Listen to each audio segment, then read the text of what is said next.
After the 16th century, the Church in England began to be called the Church of England.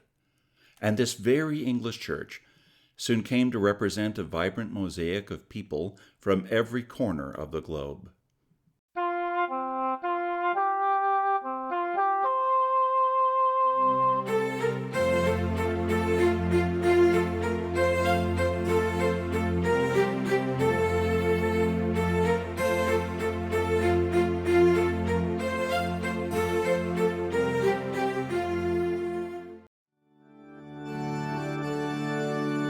Hello, I'm John.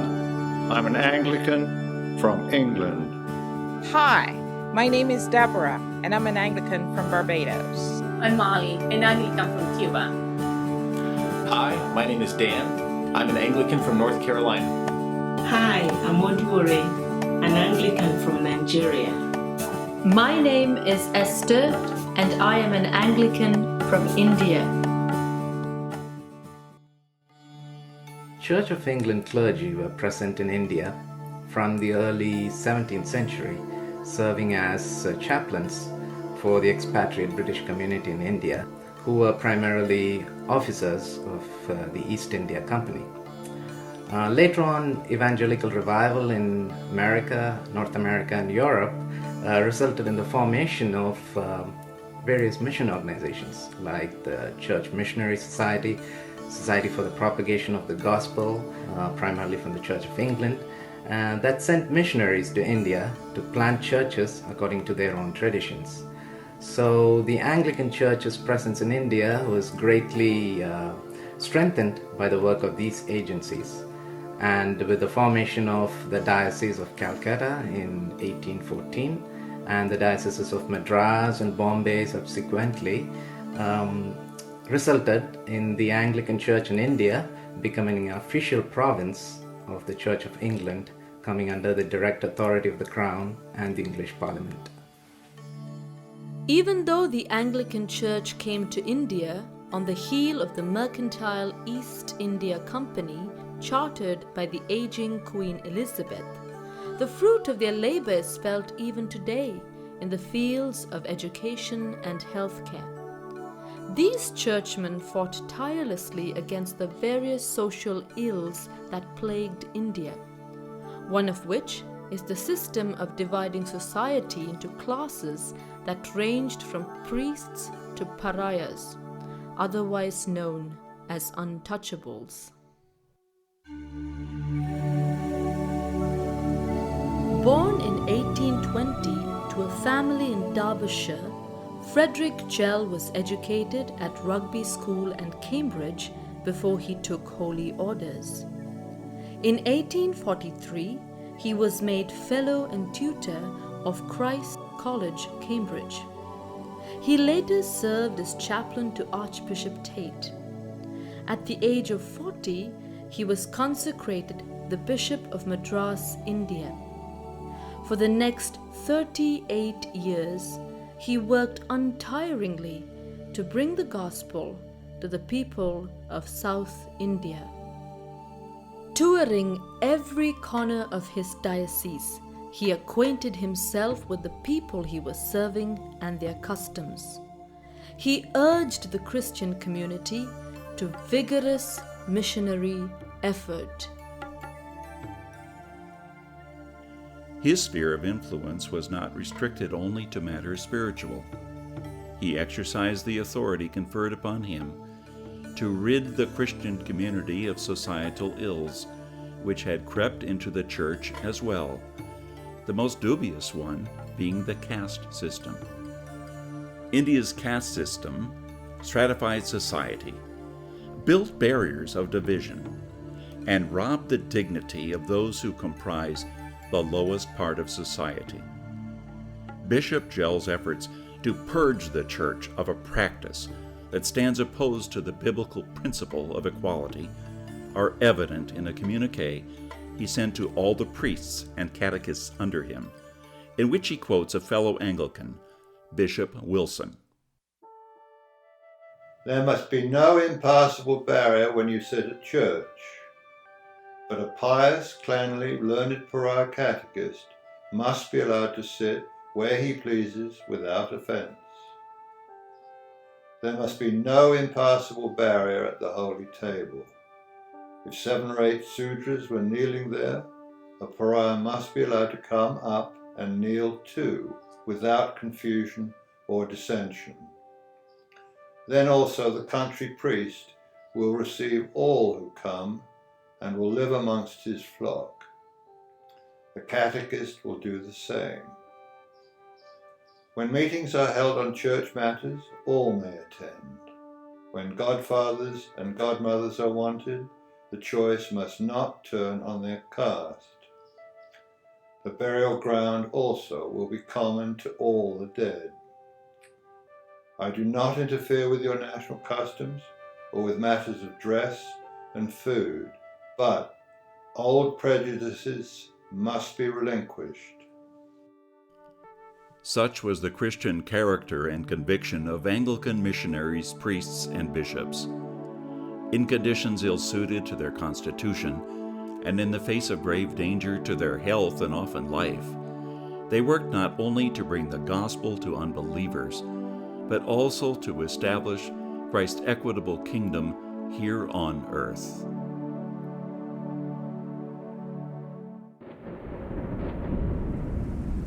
On September 7, 1850, 7 men boarded the Ocean Queen that was about to set sail from Liverpool, England to Tierra del Fuego, an inhospitable windswept cluster of islands on the southernmost part of the South American mainland. In 1852, news arrived of the 7. They had encountered punishing weather, violent islanders, and logistical problems that led to disease and death. In the effort to spread the good news of Christ to the fierce islanders of the South Pacific, they perished. Alan Francis Gardiner, a commander in the Royal Navy, had been the leader of this devoted group, whose bodies were later discovered on those distant, unfriendly shores. Alan Gardiner was born in Berkshire, England. He was born to a very religious father and mother who taught all of their children to pray, taught them the scriptures, and taught them to care for the downtrodden, for people that were hurting. Even as a young boy, Alan Gardiner demonstrated an ardent desire for travel. It was as if he was constantly beckoned by the arch wherethrough gleams that untraveled world that had allured Tennyson's Ulysses. One of his biographers recounts an incident from Alan Gardiner's childhood. Going as usual into her children's nursery before retiring to rest, Mrs. Gardiner was surprised to see her son Alan asleep on the floor. On being aroused, the child gave as his reason for not being in bed that it was his intention to accustom himself to hardships because he was going to travel the whole world. He did experience a time in his early years where his faith, he kind of abandoned his faith a little bit. After his mother died, especially, he was struck very hard by that experience and began to question God and so on. But he had a mighty, tremendous conversion. He was part of the Royal Navy, and in one of his trips, he had a tremendous experience of conversion toward God. In subsequent years, Alan Gardiner felt a deep desire to share the gospel of Christ with those he encountered on his travels. After leaving the Navy, along with his second wife Elizabeth, he began to focus his energy on the people of South America. Based in Falklands, he contacted the Patagonian Indians. This led to the formation of the Patagonia Mission Society, which later became the Society of Anglican Missionaries and Senders. Even though Alan Gardiner, Mr. Richard Williams, a surgeon, Mr. Maidment, Joseph Irwin, a ship carpenter, and 3 Cornish fishermen named Pierce, Badcock, and Bryant perished, Gardiner's water-damaged journal reveals his plea to God for the people of the islands. In spite of the many hardships and obstacles missionaries encountered on ensuing missionary voyages, the organization founded by Gardiner has continued to strive to bring Christ to those who do not know him. 162 years later, the growth of Anglican churches in South America is testament to God's goodness in answering the prayer of Gardiner, "Let not this mission fail."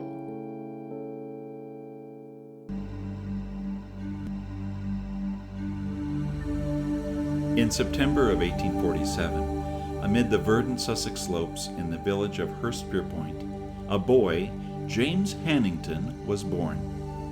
He grew up to be active, lively, and full of mischief.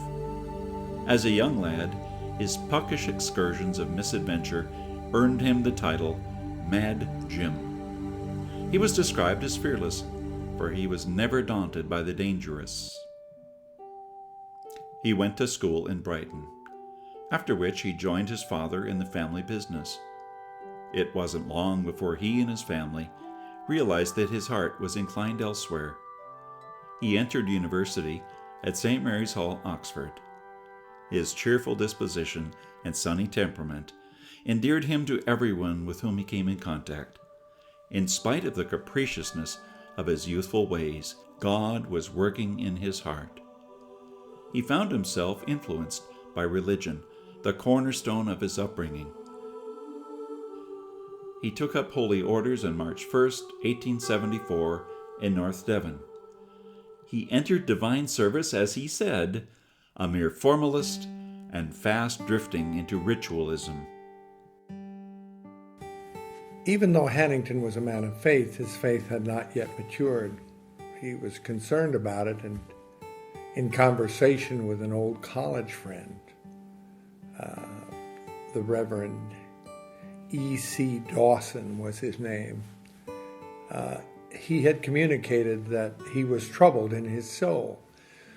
And God used E.C. Dawson as an instrument to bring Hannington to the kind of faith that later would burn brightly and affect many lives. What he did was he sent him a book. The name of the book was called Grace and Truth.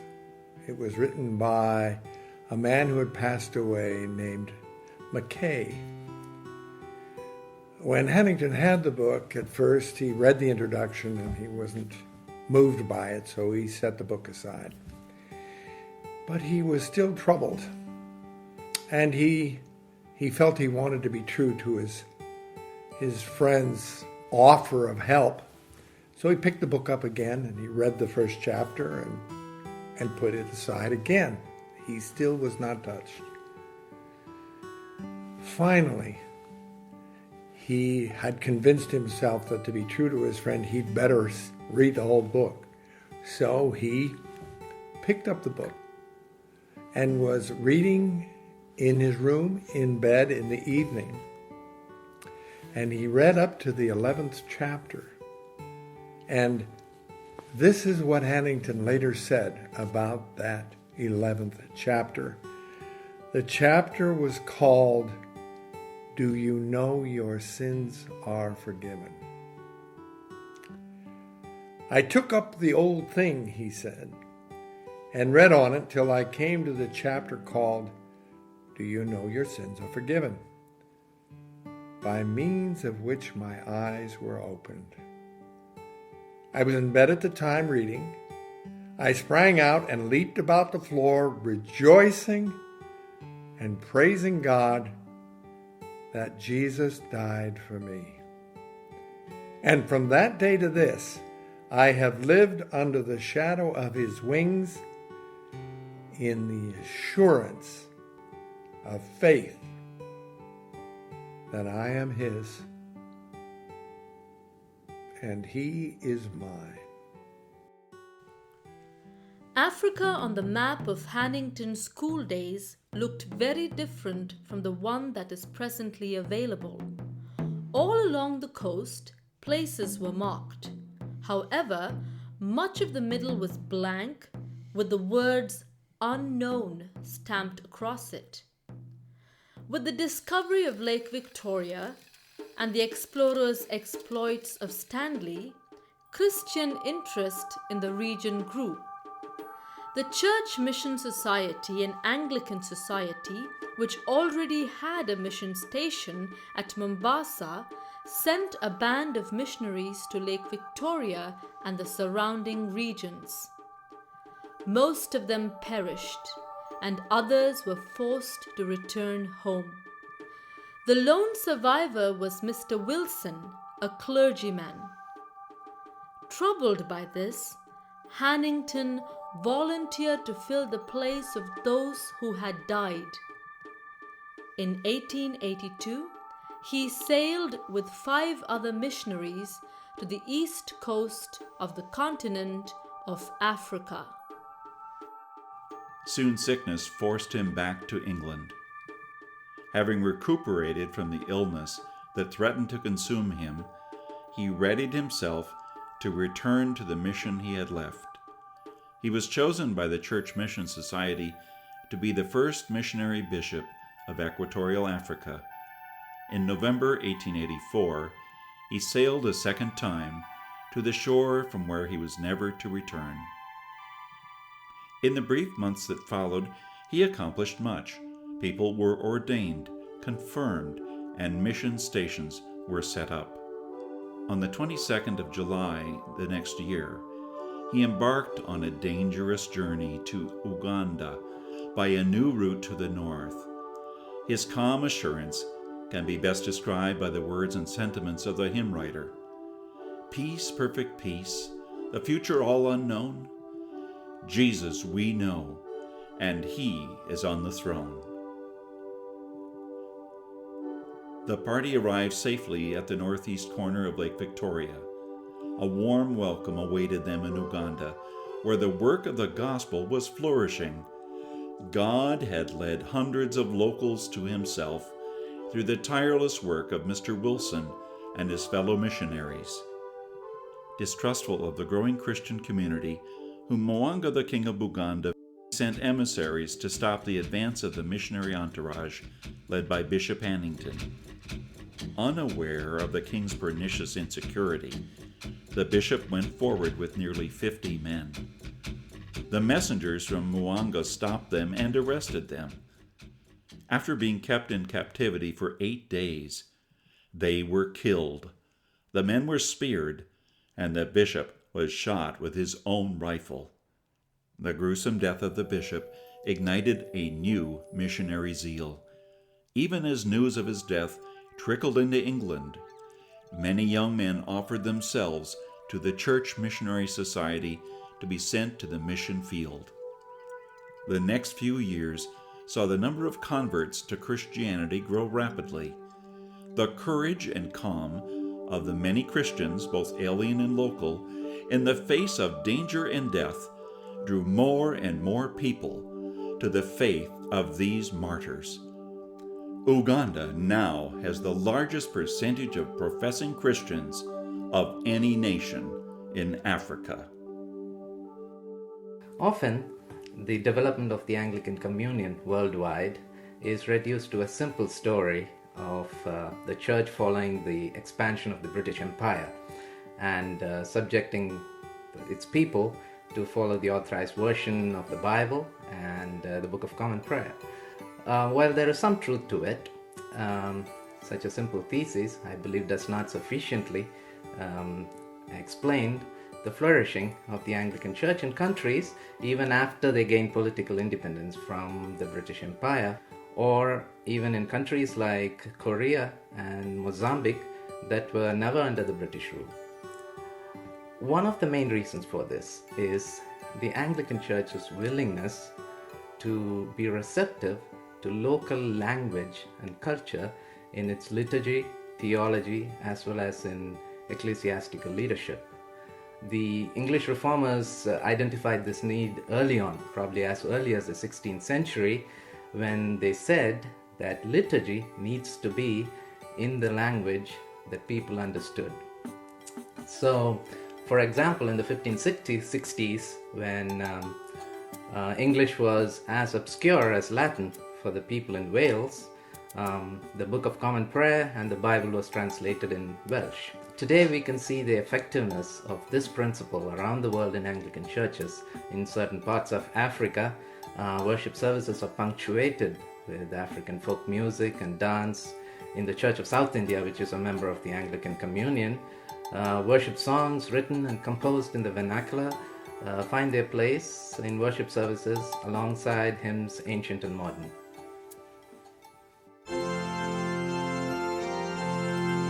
Today, 85 million people from 165 countries around the world call themselves Anglicans.